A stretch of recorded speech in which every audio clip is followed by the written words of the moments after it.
Hi welcome back to Abees vision. നമ്മൾ mobile ഉപയോഗിക്കുന്ന സമയത്ത് നമ്മൾ ഫേസ് ചെയ്യുന്ന ഏറ്റവും വലിയൊരു പ്രശ്നമാണ് സ്റ്റോറേജ് ഫുൾ ആവുക എന്നുള്ളത്.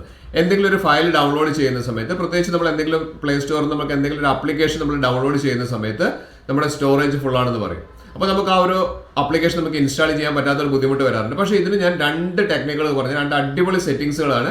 അത് നമ്മുടെ പ്ലേ സ്റ്റോർ തന്നെ തരുന്നതാണ്. ഈ രണ്ട് കാര്യങ്ങൾ നിങ്ങൾ ചെയ്തു വെച്ച് കഴിഞ്ഞാൽ നിങ്ങൾക്ക് ഇതൊരു ബുദ്ധിമുട്ടേ ആയിരിക്കില്ല. നിങ്ങൾക്ക് ഏത് ആപ്ലിക്കേഷൻ വേണമെങ്കിലും എന്ത് കാര്യങ്ങൾ നിങ്ങൾക്ക് ഡൗൺലോഡ് ചെയ്യണമെങ്കിലും നിങ്ങൾക്ക് ഇൻസ്റ്റാൾ ചെയ്യണമെങ്കിലും ഒരു ബുദ്ധിമുട്ടുണ്ടാവില്ല.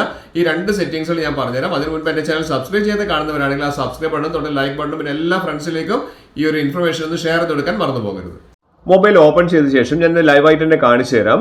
അതായത് നമ്മുടെ സ്റ്റോറേജ് പ്രശ്നം നമുക്ക് പരിഹരിക്കാൻ പറ്റുന്ന ഒരു മാർഗ്ഗമാണ്. നമുക്കറിയാം നമ്മുടെ ഫോണിൽ ഏറ്റവും കൂടുതൽ നമ്മൾ ഉപയോഗിക്കുന്നത് പലതരം ആപ്ലിക്കേഷൻസുകളാണ് അല്ലേ. അത് നമുക്ക് സെറ്റിംഗ്സിൽ ഒന്ന് കയറി നോക്കിക്കഴിഞ്ഞാൽ നമുക്ക് കാണാൻ സാധിക്കും. ആപ്പ് മാനേജ്മെന്റ് എടുത്തു കഴിഞ്ഞാൽ ഇത്രയധികം ആപ്ലിക്കേഷൻസ് നമ്മൾ ഉപയോഗിക്കുന്നുണ്ട്. അത് നിങ്ങളുടെ ഫോണിൽ വ്യത്യാസം ഉണ്ടായിരിക്കാം, എങ്കിലും ഏറ്റവും കൂടുതൽ നമ്മൾ ഉപയോഗിക്കുന്ന ആപ്ലിക്കേഷൻസ് തന്നെയാണ്. അപ്പോൾ നമുക്ക് പുതിയതായിട്ട് ആപ്ലിക്കേഷൻസ് ഒക്കെ ഇൻസ്റ്റാൾ ചെയ്യുന്ന സമയത്ത് നമുക്ക് സ്റ്റോറേജ് പ്രശ്നം പരിഹരിക്കാൻ വേണ്ടിയിട്ട് നമ്മൾ ചെയ്യേണ്ട ഒരു മാർഗ്ഗം പ്ലേ സ്റ്റോർ ഒന്ന് ഓപ്പൺ ചെയ്യാന്നുള്ള. പ്ലേ സ്റ്റോർ ഓപ്പൺ ചെയ്തിട്ട് രണ്ട് മാർഗ്ഗങ്ങൾ ഞാൻ പറഞ്ഞത്, രണ്ട് അടിപൊളി മാർഗ്ഗമാണ്. ആദ്യത്തെ ഞാനിപ്പോൾ പറഞ്ഞുതരാം, രണ്ടാമത്തെ അതിലും അടിപൊളിയാണ്. അപ്പോൾ നമ്മൾ ചെയ്യേണ്ടത് ആ പ്രൊഫൈൽ ഐക്കണിൽ ഒന്ന് ക്ലിക്ക് ചെയ്യുക എന്നുള്ളതാണ്. അപ്പോൾ അവിടെ നമുക്ക് ഇമെയിൽ ഐ ഡി നമുക്ക് കാണിക്കും. അതിന് തൊട്ടടുത്തൊരു ഡ്രോപ്പ് ഡൗൺ ഏരോ ഉണ്ട്. കൂടുതൽ ഇമെയിൽ ഐ ഡി മറ്റേതെങ്കിലും ഇമെയിൽ ഐ ഡി ആണെങ്കിൽ അവിടെ നിങ്ങൾക്ക് സെലക്ട് ചെയ്യാൻ സാധിക്കും. ഇവിടെ നമുക്ക് ആദ്യത്തെ സെറ്റിംഗ്സ് ഞാൻ പറഞ്ഞുതരാം.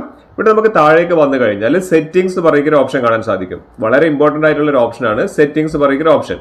അവിടെ നമുക്ക് ജനറൽ എന്ന് പറഞ്ഞിരിക്കുന്ന ഓപ്ഷൻ കാണിക്കുന്നുണ്ട്. അവിടെ ഒരു ഡ്രോപ്പ് ഡൗൺ ഏരോ ഉണ്ട്. അതൊന്ന് ക്ലിക്ക് ചെയ്ത് കഴിഞ്ഞാൽ നമുക്ക് താഴേക്ക് വന്നു കഴിഞ്ഞാൽ നമുക്കൊരു ഓപ്ഷൻ കാണിക്കുന്നുണ്ട്, ഓട്ടോമാറ്റിക്കലി ആർക്യൂ ആപ്സ് എന്നുള്ളൊരു ഓപ്ഷൻ. ഓട്ടോമാറ്റിക്കലി ആർക്യൂ ആപ്സ്, അതായത് apps that you use rarely will be archived. അതായത് നിങ്ങൾ സ്ഥിരമായിട്ട് ഉപയോഗിക്കാത്ത ആപ്പുകളാണെങ്കിൽ, ഇവിടെ കണ്ടില്ലേ, ഇവിടെ പറയുന്നുണ്ട് നിങ്ങൾ സ്ഥിരമായിട്ട് ഉപയോഗിക്കാത്ത ആപ്പുകളാണെങ്കിൽ അത് ആർക്കൈവിലേക്ക് അത് മാറ്റുകയാണ്. അപ്പോൾ അങ്ങനെ മാറ്റി വെക്കുന്ന സമയത്ത് നിങ്ങളുടെ പേഴ്സണൽ ഡാറ്റ കാര്യങ്ങളൊന്നും പോവില്ല. തൽക്കാലത്തേക്ക് അത് ഡിലീറ്റ് ആയിട്ട് മാറുകയാണ് ചെയ്യുന്നത്. പിന്നീട് നിങ്ങൾക്ക് അതിൻ്റെ ഐക്കൺ നിങ്ങളുടെ മൊബൈൽ തന്നെ ഉണ്ടാവും. നിങ്ങൾക്ക് വേണമെങ്കിൽ അത് പിന്നീട് ഇൻസ്റ്റാൾ ചെയ്യാമെന്നും പറയുന്നുണ്ട്. അപ്പോൾ നിങ്ങൾക്ക് നല്ല അധികം സ്പേസ് അത് വഴി കിട്ടുന്നതാണ്. ഇനി രണ്ടാമത്തെ ഓപ്ഷൻ എന്ന് പറയുന്നത്, നമ്മൾ താഴേക്ക് വന്നു കഴിഞ്ഞാൽ ഇവിടെ കണ്ടില്ലേ, പ്രൊഫൈൽ ക്ലിക്ക് ചെയ്ത് കഴിഞ്ഞാൽ ഇവിടെ മാനേജ് ആപ്സ് എന്ന് പറയുന്ന ഒരു ഓപ്ഷൻ കാണിക്കുന്നുണ്ട്. ഇവിടെ നമുക്ക് കാണാം ഓവർവ്യൂ ആൻഡ് മാനേജ് എന്ന് പറയുന്ന ഒരു ഓപ്ഷൻ കാണാം. ഓവർവ്യൂ അതുപോലെ തന്നെ മാനേജ്.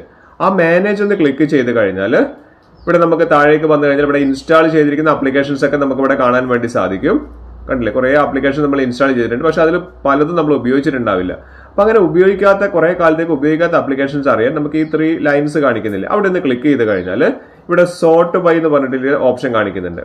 ഇവിടെ നമുക്ക് റീസെന്റ് അപ്ഡേറ്റഡ് ആയിട്ടുള്ളതാണ് നമ്മൾ ടിക്ക് മാർക്ക് ഉള്ളത്. നമ്മൾ ചെയ്യേണ്ടത് ഇതിന്റെ തൊട്ട മുകളിലുള്ള ലീസ്റ്റ് യൂസ്ഡ് കാണിക്കുക. തീരെ നമ്മൾ ഉപയോഗിക്കാത്ത കാര്യങ്ങൾ നമുക്ക് ഏറ്റവും ടോപ്പിൽ വന്ന് നിൽക്കും. അപ്പോൾ നമുക്ക് വളരെ സുഖമായിട്ട് മനസ്സിലാക്കാൻ സാധിക്കും നമ്മൾ 3 മാസം 6 മാസമൊക്കെ നമ്മൾ ഉപയോഗിക്കാത്ത കാര്യങ്ങളാണ് ഈ കാണുന്നത്. ഇവിടെ കണ്ടില്ലേ, ഇത്രയും കാര്യങ്ങൾ ഈ പറഞ്ഞിരിക്കുന്ന ആപ്ലിക്കേഷൻസ് നമ്മൾ വെറുതെ ഇൻസ്റ്റാൾ ചെയ്ത് വെച്ചു എന്നല്ലാതെ നമ്മൾ ഉപയോഗിക്കുന്നില്ല. അപ്പോൾ അതുകൊണ്ടാണ് നമ്മുടെ സ്റ്റോറേജ് വളരെയധികം നമുക്ക് ഫുൾ ആവുന്നത്. അപ്പോൾ നമുക്ക് ആ ഒരു ചെക്ക് ബോക്സിൽ നമുക്ക് ടിക്ക് ചെയ്തുകൊണ്ട് നമുക്ക് ഈ ആപ്ലിക്കേഷൻസ് ഒക്കെ ഡിലീറ്റ് ചെയ്ത് ഒഴിവാക്കി കഴിഞ്ഞാൽ നമുക്ക് വളരെയധികം സ്റ്റോറേജ് നമുക്ക് ലാഭിക്കാൻ വേണ്ടി സാധിക്കും. ഇത് 3 മാസം അല്ലെങ്കിൽ 6 മാസത്തിൽ കൂടുതൽ നമ്മൾ ഉപയോഗിക്കാത്ത ആയതുകൊണ്ട് തന്നെ നമുക്ക് യാതൊരു ബുദ്ധിമുട്ടും ഉണ്ടാവുന്നില്ല.